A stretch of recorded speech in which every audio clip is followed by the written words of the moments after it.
Chapter 21. "Hey, honey, take a break with me."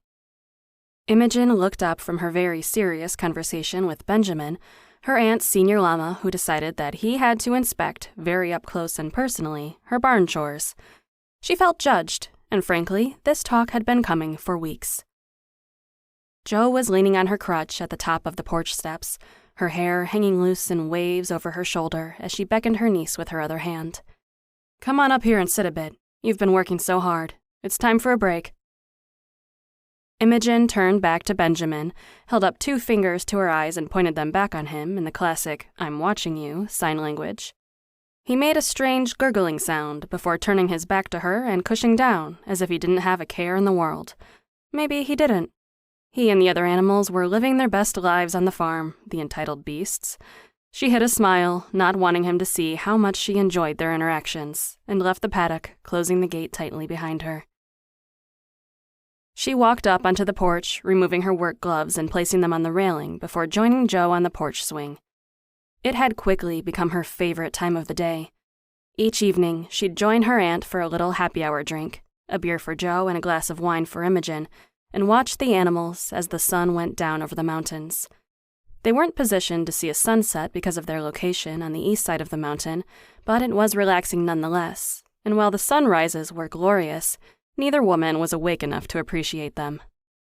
Jo smiled as Imogen joined her, sighing in appreciation and taking a sip of the wine that was waiting for her. "You've been working so hard. I don't think I've ever really said thank you for dropping everything and helping me." Imogen grinned wryly and toasted her aunt. "That's one benefit of being a free spirit and not having a 9-to-5 job. When your decrepit and senile aunt needs you, you can go." She laughed as she dodged her aunt's half-hearted smack. "Very true. Too bad I don't know any senile old women, just sassy little girls." She winked.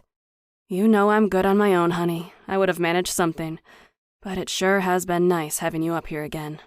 "I know. I can't believe it took so long to come visit. We just stopped coming up for family vacations, and life got busy." "That it did. Your father and your mother prefer to travel to the Caribbean or other relaxing vacations. Vermont has many things, but we don't have any good beaches." Imogen laughed, delighted at her aunt.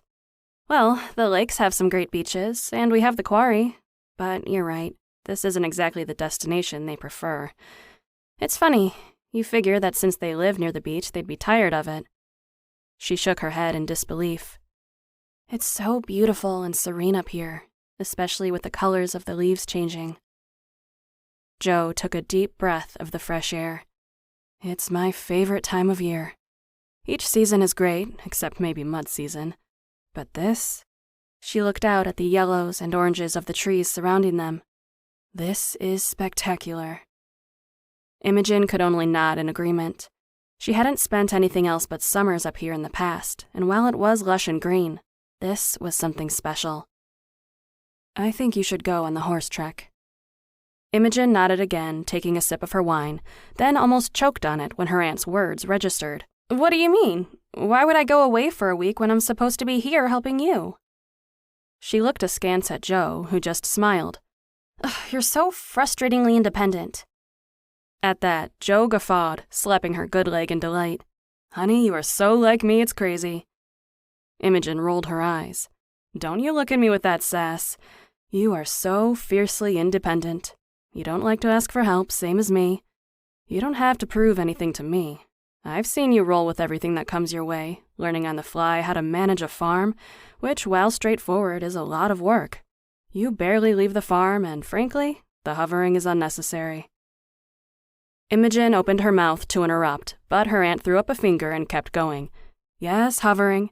I know you mean well, but I'm recovering quickly, and as much as I love having you around, I sure could use a little alone time myself. You've been taking care of me and all the animals. You deserve a little break yourself." "Can I speak now?" "Yes, honey, go ahead." "I love you, Aunt Jo." I know that, honey." "But respectfully, you don't know what you're talking about." "And how's that?" Jo responded sarcastically. "I don't need a vacation. Yes, the farm has been taking my time, but I love it here. I've been having a blast. Cookie has never slept so well and is constantly trying to play with the goats. It's hilarious. She took a deep breath. And I want to help you. You're all alone out here, and this is too much for you right now. Yes, I welcome the help. I'm not so senile yet as to recognize that. But you've been working for weeks, sunrise to sunset, and barely taking any time off the property. That's not true. I went to the tavern a few times and went on that trail ride. Joe snorted, and Imogen glared at her. Honey, going off property 3 or 4 times in 6 weeks is typical for me, but isn't it a little atypical for you? Joe put a hand up to stop the retort she knew was brewing. I know that you are between jobs right now, but it feels like you're hiding up here. Imogen turned her head away, looking into the woods in the distance. Her aunt continued mercilessly. I know you're here to help me, she said more gently. I love you, and I so appreciate you dropping everything and coming up here with that angel dog of yours. Cookie picked up her head and grinned, her tongue lolling out of the side of her mouth. We're more alike than you think. I wouldn't give up this life for anything, and I made my choices, but it can be lonely. I haven't seen you in years, and a lot of that is my fault. Imogen was shocked at her aunt's confession. She always seemed so self-assured and confident in her solitude. Her family wasn't affectionate, so it didn't come naturally to her, but she leaned on her aunt's shoulder in silent support. I got comfortable up here, tucked away in the mountains. I don't want that for you. Not unless you do it for the right reasons. Imogen spoke now, softly. What reasons would those be? Because you love it? Because it makes your soul sing and you can't imagine living any other way? Joe smirked. Not because your senile aunt needs help. Or you know that when you go back, your parents will be after you to settle down into a regular job? I certainly don't miss that.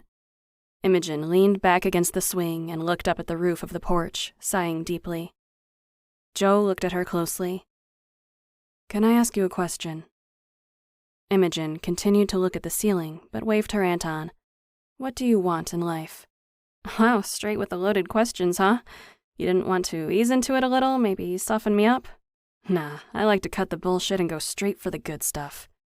Imogen laughed out loud, some of the tension broken. That's a hard question to answer, Aunt Jo. She thought about it for a minute. My whole life, I've been told I need to do more, be more. My mother always pointed out how I could improve my grades, my hobbies, and now my job. Sometimes I think she's trying to live vicariously through me. Joe quirked an eyebrow, but didn't disagree. Imogen continued. At some point, I stopped caring what she thought. It still hurts, of course, but I know in my soul that it isn't about me. She isn't happy. I guess I'm just trying to find my happy. Joe reached her beer out. Cheers to that. After touching glasses and taking a sip, she asked, So, what makes you happy? Isn't that the million-dollar question? I've had loads of jobs that I was good at but didn't love. The closest I got was working at the animal shelter, but honestly, it got so hard. It's easy to get attached, and to see them leave, even to amazing homes, took a lot emotionally. Joe nodded, understanding her perfectly. I'm not afraid of working hard, but I just don't see the point in spending all my time and energy on something I'm not passionate about. Joe's gaze turned thoughtful. That makes perfect sense to me. She added, But how can you find what you're passionate about if you're hiding here? Is that what I'm doing? Joe shrugged. You tell me. Imogen grew quiet. She didn't think that she'd been hiding up here, not really. It was a nice break from reality and the constant go, go, go she had at home in New Jersey. While she'd acclimated quickly to farm life and enjoyed the almost meditative state she experienced while doing chores, she really had been more of a homebody than usual. While she didn't think that was necessarily a bad thing, she had to acknowledge that perhaps she was taking a little break from reality in a way. I can see your point. I appreciate you caring enough to talk to me. I guess I didn't realize that's what I've been doing. Good. Joe was thrilled that her niece could see it from her perspective. Now, she slapped both hands down, then winced when the pain radiated from her bad leg. Let's chat about you going on this trek. Imogen groaned. You're so stubborn. Her aunt laughed. Who do you think you got it from? Okay. I've heard Bailey talking about it, but I know nothing more than it's riding horses for a week in the mountains. Yep, that's about it. You can get the details from Bailey. She's expecting you at her stable tomorrow morning. Look at you, just managing my life. Imogen shook her head. I still don't think you should be alone. You aren't healed up enough. Don't worry about me. I've got friends who will help for a few days.